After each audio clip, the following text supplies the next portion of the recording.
Pushpa style रे कईच चोर चालाण बेले 466 कईच सह 4 गिरफ।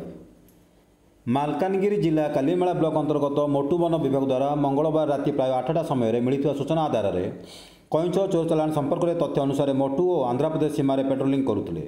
द्रुत गति में दुईटी बोलेरो पिकअप भ्यान आंध्रप्रदेश सीमार ओडिशा सीमा को प्रवेश करुवा बेले कालेरू पोल निकट जगी रही वन विभाग फरेस्टर मुरलीधर अनुगुलिया एवं कर्मचारी मिलित भाव अटकाई दुईटी बोलेरो पिकअप को जबत करते।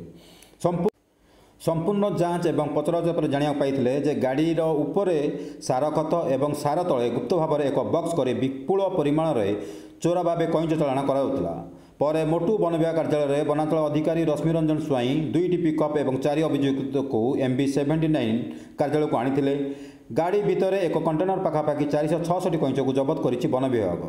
जबत कईच गुड़िक MB79 प्राणी चिकित्सालय स्वास्थ्य परीक्षा कर MB79 वन विभाग कार्यालय को ठारे रखा।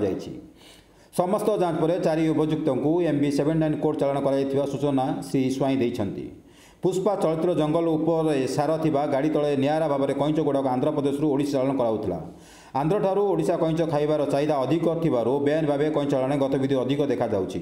वन विभाग मध्य बेआईन कईच चालाण रोकिबाकू अंटा भिड़िछि। मालकानगिरी रामकृष्ण चौधरी रिपोर्ट जेट न्यूज।